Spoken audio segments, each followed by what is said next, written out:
Good morning everyone. कैसे हैं आप सब? आई होप मस्त होंगे।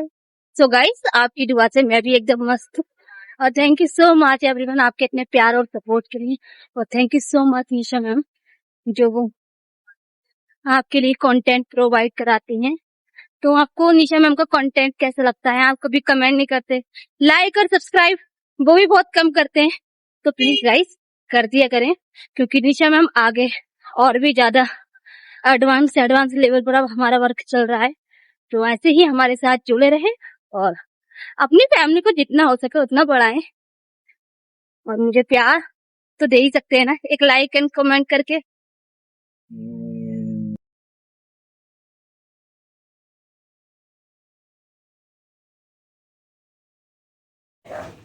तो अगर आपके पास कोई ऐसा फैब्रिक है जिसका विड्थ बहुत ज्यादा है, तो आपका जो प्लाजो बनेगा वो बहुत अच्छा बनेगा, क्योंकि उसमें जॉइंट नहीं दिखेगा।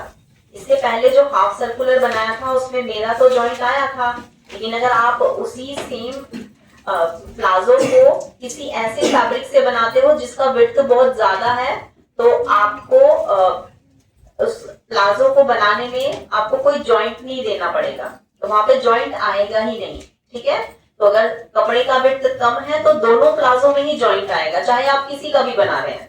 लेकिन अगर कपड़े का विड्थ ज्यादा है तो कोई भी बना सकते हो, उसमें जॉइंट आएगा ही नहीं।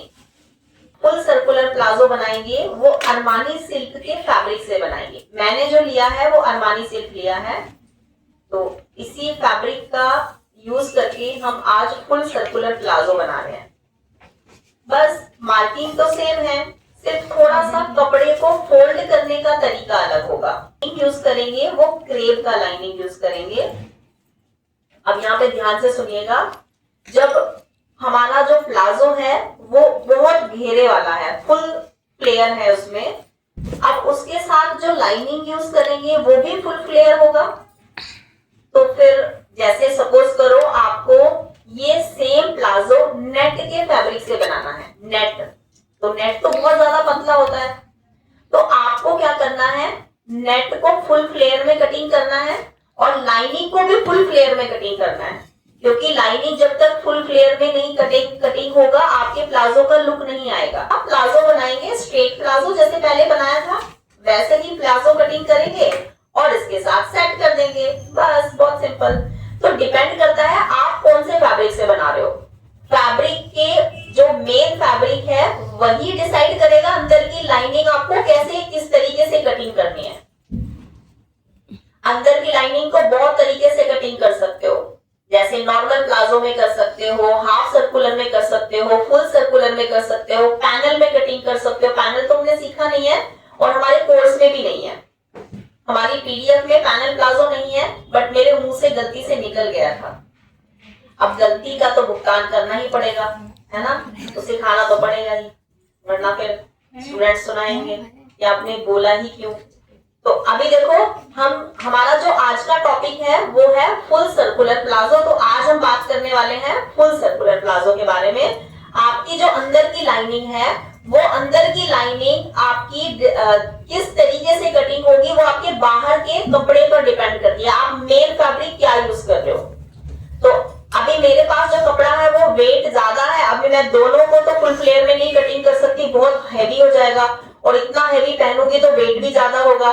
तो अगर आपको से उसको ज्यादा वेट में बनाना है, आपको हैवी करना है, तो दोनों लाइनिंग को सेम तरीके से कटिंग कर सकते हो, लेकिन मैं लाइनिंग को अलग कटिंग करूंगी और मेन फैब्रिक को अलग कटिंग करूंगी।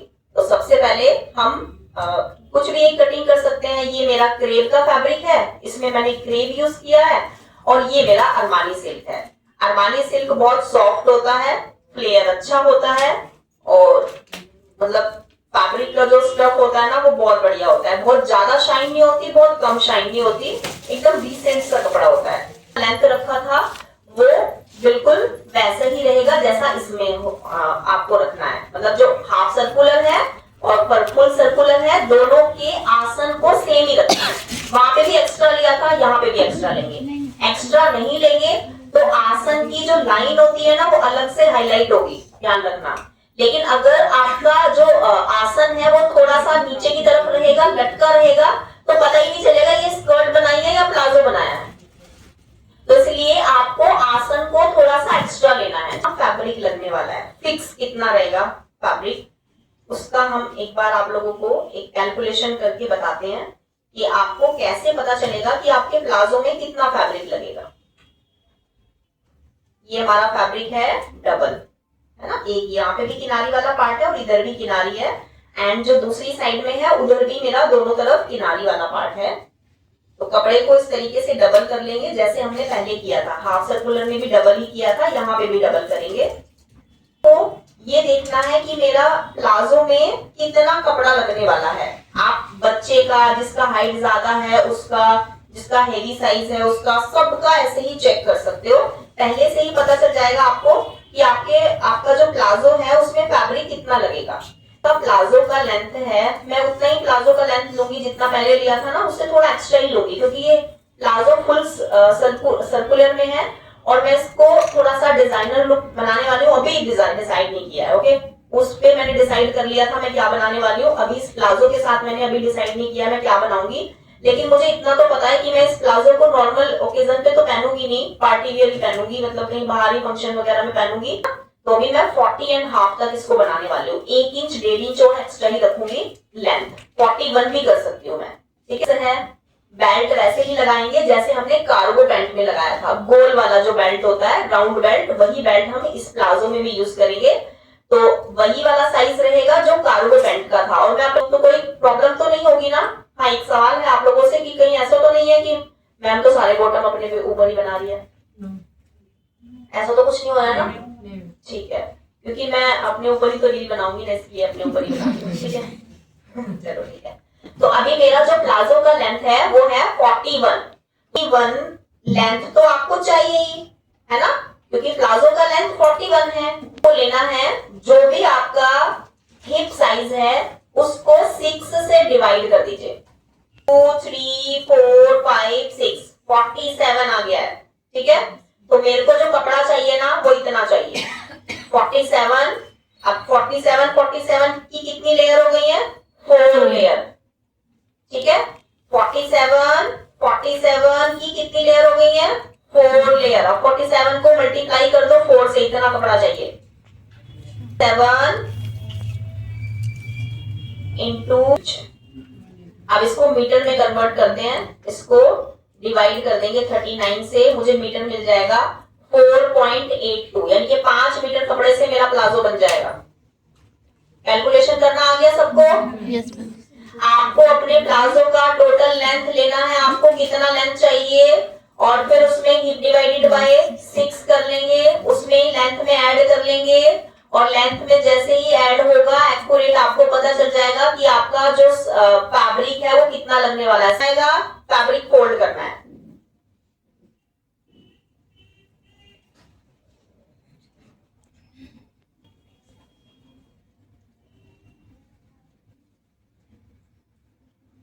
अरमानी सिल्क फैब्रिक बहुत ज्यादा फिसलता है, इसलिए थोड़ा सा इसको कंट्रोल करेंगे, बॉल पिन से लगाएंगे और चारों तरफ से सेट कर देंगे काउंटर पे ताकि ये फिसले ना।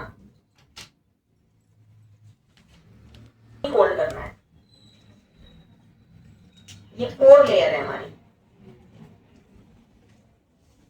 ताकि वो नीचे की तरफ ना जाए, क्योंकि फिसलने वाला कपड़ा है, नीचे की तरफ लटका रहेगा तो प्रेशर नीचे की तरफ ही आएगा और यहाँ से आगे पीछे हो जाएगा। अब मैंने जो कपड़े को फोल्ड किया है ना उसको ध्यान से देखो कैसे किया है।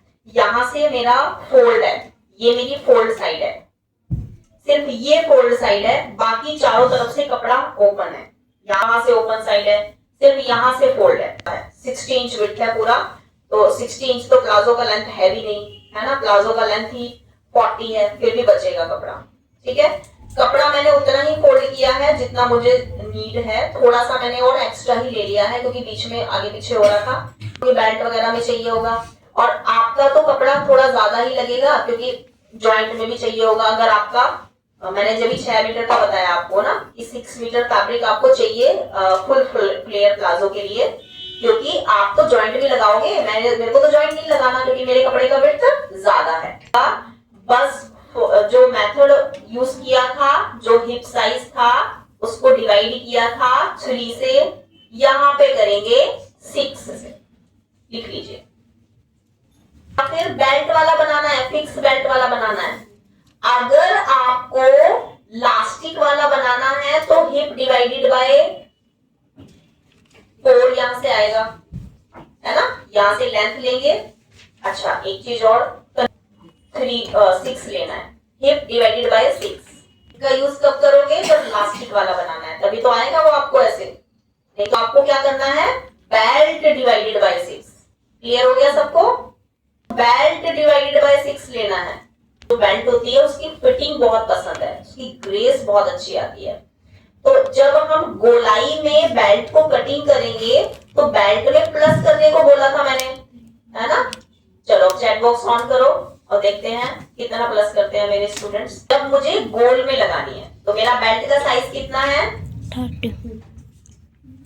30 रखते हो, 31 रखते हो ना, 31 कर लेते हैं, 31।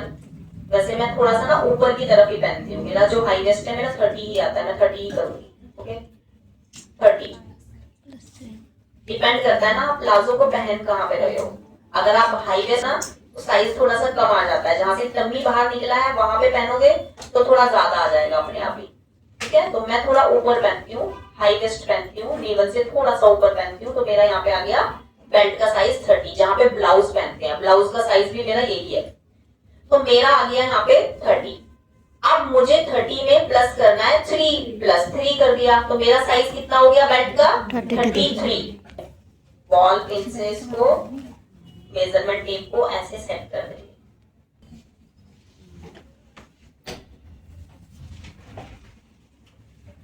समझ आ गया सबको, एक बार फिर से मैं रिपीट कर देती हूँ। ये जो गोलाई वाला पार्ट है ना, ये उतना ही आएगा जितना मेरा ये यहाँ पे आएगा। जो मेरा बेल्ट का साइज है ना 33.5, उसको 4 से डिवाइड करूंगी मैं, मेरे को ये पूरा एग्जैक्ट वही मिल जाएगा। इस पॉइंट से लेंथ लूंगी, तो जो भी मुझे यहाँ पे ऊपर की तरफ बेल्ट लगाना है, जैसे मेरा 1.25 इंच के आसपास या 1.5 का बेल्ट रहेगा, मेरा बेल्ट का साइज रहेगा 1.5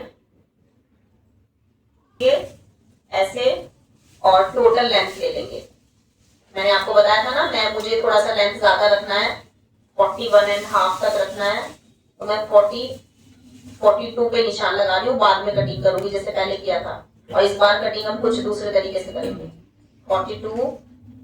अब मेजरमेंट टेप को फिक्स कॉर्नर पे फिक्स कर देंगे।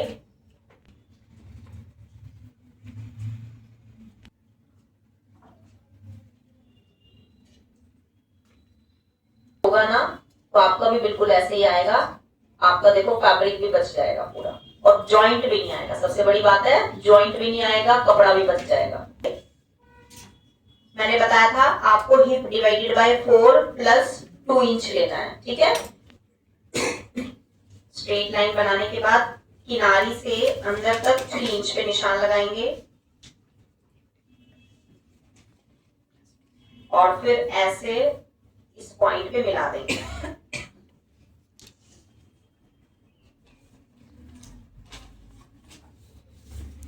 ऐसे अब निशान के ऊपर से ही कटिंग करेंगे और लेंथ कटिंग करूंगी।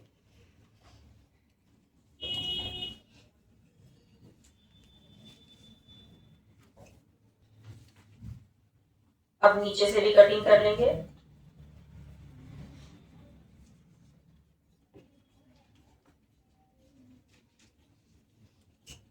कर दो।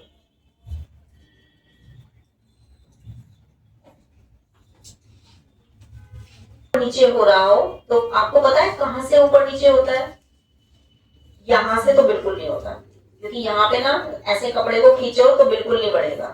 यहां से भी नहीं होगा, यहां से भी नहीं होगा। कहां से होगा, यहां से होगा। तो पूरा सेंटर से 4 जगह से होगा, और 1 से नहीं 4 से, क्योंकि ये 4 लेयर है।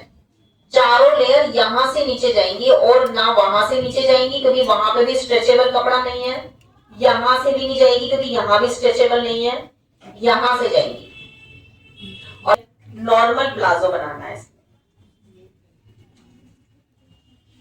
40 मैं ले रही हूँ, ये पूरा कपड़े का लेंथ 42, क्योंकि जो अंदर वाली लाइनिंग होती है वो थोड़ी छोटी ही होती है। तो 42 इंच को ऐसे यहाँ से कटिंग कर लेंगे। प्लाजो रेडी किया था ना, लाइनिंग अलग मेन फैब्रिक अलग, कल आपको ये लाइनिंग और मेन फैब्रिक दोनों रेडी किया हुआ मिलेगा क्लास में, क्योंकि ये तो मैं बार बार बता ही चुकी हूँ आप लोगों को। फिर हम कल डायरेक्ट जिप लगाएंगे और जिप लगाने के बाद बेल्ट लगा देंगे। देखो अच्छे से प्रेस करना है, कपड़ा बिल्कुल भी ऐसे श्रिंक नहीं होना चाहिए, कपड़े के ऊपर रिंकल नहीं आने चाहिए। से प्लाजो वाले पैटर्न में कटिंग करेंगे।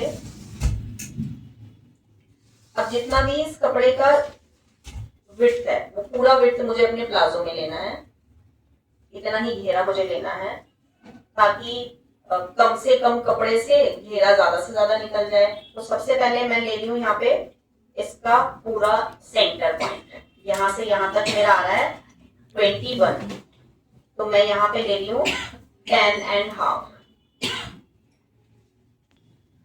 एक गाइडलाइन ले लेंगे,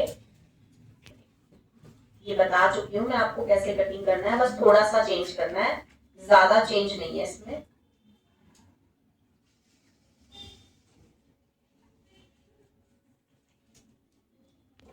फिर एल शेपर से दोनों तरफ स्ट्रेट लाइन बनाए, ऐसा नहीं कि एक लेयर नीचे की तरफ जा रहा है, छोटा बड़ा हो रहा है, 1 इंच नीचे।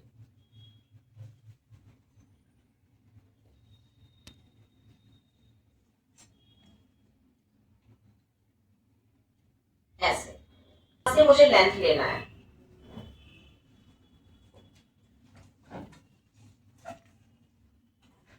अब मुझे ना अपनी लाइनिंग को रेडी रखना है, यहाँ पे मैं 40 इंच पे ले रही हूँ, क्योंकि फोल्ड भी होगा और प्लस बेंड भी लगेगा, है ना। नीचे से कपड़ा से आसन जितना भी लेंथ आपको लेना है वो लेंगे। सबसे पहले आसन लेंगे, 10 मिल जाता है हमें, है ना। और मैंने यहाँ पे जो पैंट अंदर का जो लाइनिंग है उसका आसन उतना नहीं रखना जितना प्लाजो का या पैंट का होता है, स्कर्ट प्लाजो के अकॉर्डिंग होना चाहिए। अभी हम स्कर्ट प्लाजो बना रहे हैं तो इसका भी आसन नीचे की तरफ लटका ही रहेगा, बट मेन पार्ट से थोड़ा सा कम रहेगा, आधा इंच के आसपास कम रहेगा।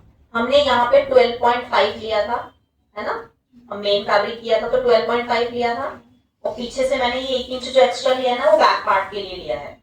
अभी हम नॉर्मल प्लाजो में कितना उठाते हैं, 2 उठाते हैं, 2 इंच उठाते हैं, 1 इंच एक्स्ट्रा ले लिया है। 1 इंच एक्स्ट्रा लूंगी ना तो बैलेंस बन जाएगा। 1 इंच तो बहुत ही नॉमिनल सा होता है और उसके साथ एडजस्ट हो भी जाएगा, पता भी नहीं चलेगा। ये प्लाजो बनाया था उसमें तो ऐसे ही घुसा दिया उसके अंदर, है ना, कुछ देखा ही नहीं आगे पीछे का, क्योंकि वहां पे आगे पीछे का होता ही नहीं है।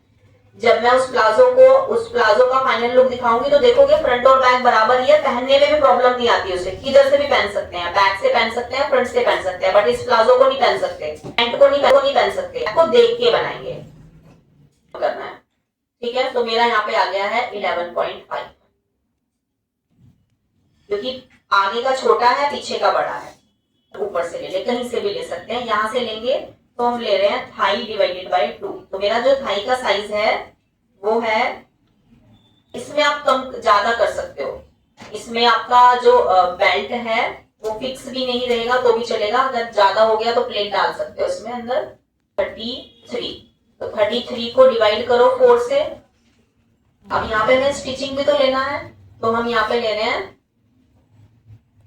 4.12 प्लस 1, तो 5.25 आ गया, इधर भी 5.25,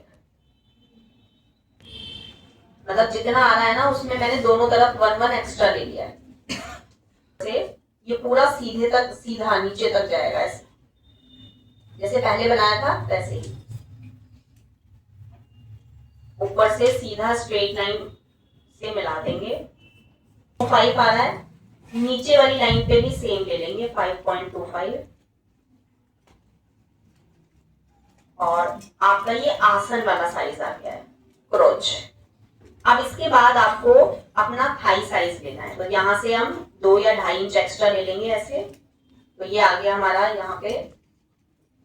अब ये जो आप 2 या 2.5 इंच यहाँ पे एक्स्ट्रा ले रहे हो, एक बार ये चेक कर लो कि आपकी थाई का साइज है कितना। जैसे मेरा तो आता है 26 के अराउंड, तो मुझे यहाँ पे मिल रहा है 14.5, तो थोड़ा ढीला ही तो बनाएंगे, टाइट नहीं होना चाहिए ना अंदर से। तो थाई का जो भी साइज है उसमें थोड़ा प्लस करके ही लो। अब मैं 3 पे ले लूंगी। अगर आपको लग रहा है नहीं भाई सीधा ही ले लेते हैं, बहुत ढीला हो गया है ना, तो सीधा ले सकते हो। अगर आपको लग रहा है अरे नहीं मेरा थाई तो बहुत हैवी है और मुझे बैठने में बहुत प्रॉब्लम होती है, तो मैं यहाँ से थोड़ा सा क्रॉस कर लेती हूँ, तो ये थोड़ा सा एक्स्ट्रा ले लेंगे।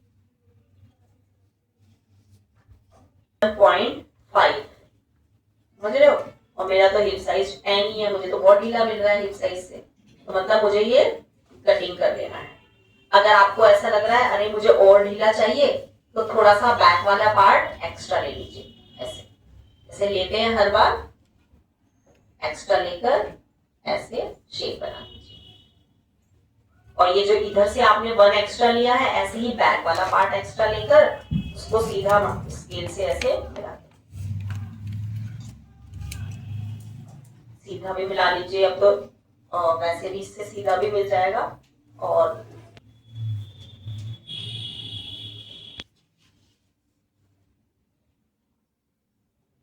समझ गए हो भी कैसे करनी है लाइनिंग कट।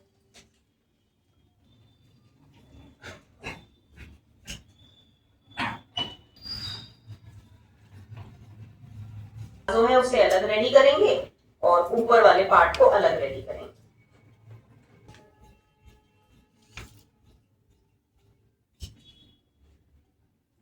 ऊपर वाला जो बाहर वाला है ना उसे कटिंग करना है।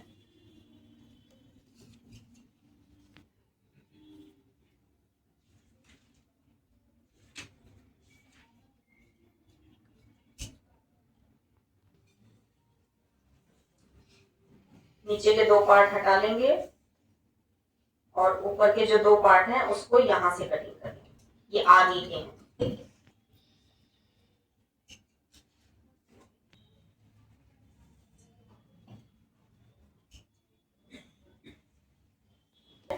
हमारा मेन फैब्रिक भी कटिंग हो गया है। अब हम बेल्ट की ड्राफ्टिंग कटिंग करना सीखेंगे। पहले हमने जो कटिंग किया था वो डायरेक्ट पेस्टिंग पे किया था।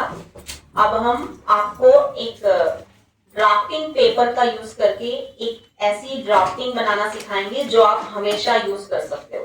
आपके काम को एक नेक्स्ट लेवल का ही बना दे। वो सब चीजें आप लोगों को सीखनी है, तभी आप धीरे धीरे करके आगे बढ़ोगे।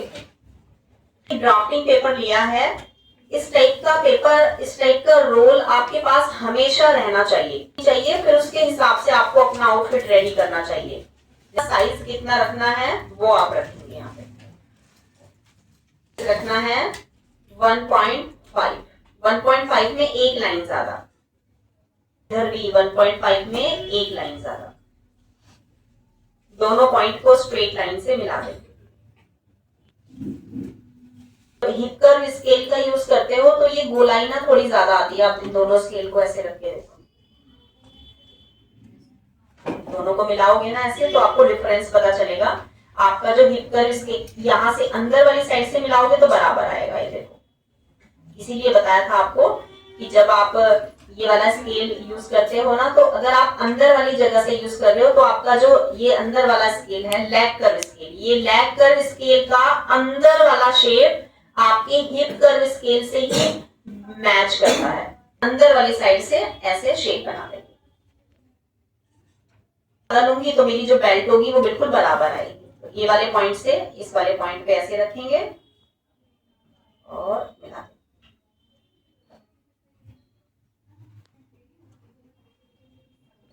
और ऐसे मिलाते रहेंगे तो आपको एग्जैक्ट हर एक पॉइंट पर वही मिलेगा। एक 1.5 में एक लाइन ज्यादा ना, एक पॉइंट इधर सुई की नोक के बराबर डिफरेंस भी नहीं मिलेगा, क्योंकि आपने जो शेपर है उसको एक ही डायरेक्शन में यूज किया है दोनों लाइन ड्रॉ करने पर।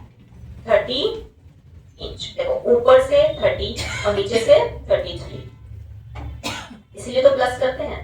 में जब ऊपर से नापोगे तो 30 आना चाहिए जो चाहिए, नीचे से नापोगे तो 33 आना चाहिए जिसके अकॉर्डिंग कटिंग किया। ऐसे स्ट्रेट लाइन बना देंगे। थोड़ा सा एक्स्ट्रा ले लेंगे मार्जिन। अब नीचे वाली साइड से नाप लो ऐसे कर। आप ऐसा भी कर सकते हो, ये वाली जो शेप है ना इसको और ऐसे बढ़ा दो, आगे तक बढ़ा दो, तो आपका जितना भी बेल्ट का हुआ ना ये अपने आप ही कटिंग होके यूज कर सकते हो। अगर वो यूज करते हो, पेस्टिंग यूज करते हो, तो वो शाइनिंग होती है उस पे, तो स्टेपलर उस पे तो जरूर लगाना चाहिए। के ऊपर कट कर लेंगे ऐसे।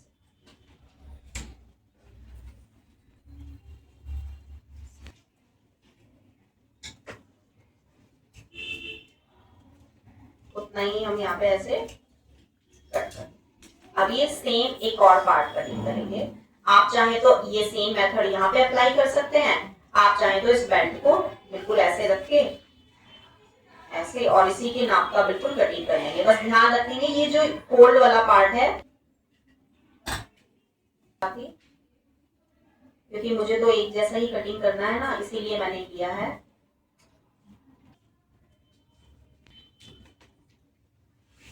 स्टेपलर की हेल्प से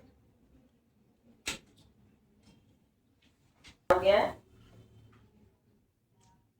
ऊपर से बिल्कुल भी नहीं उठेगा, एकदम फिक्स आएगा, ठीक है, एकदम बॉडी पे चिपक के आएगा, उठेगा नहीं। और जब सीधा बेल्ट कटिंग करते हैं वो उठ जाता है बिल्कुल। आपका प्राइस कितना भी है, आज की डेट में लोगों के पास बहुत पैसा है,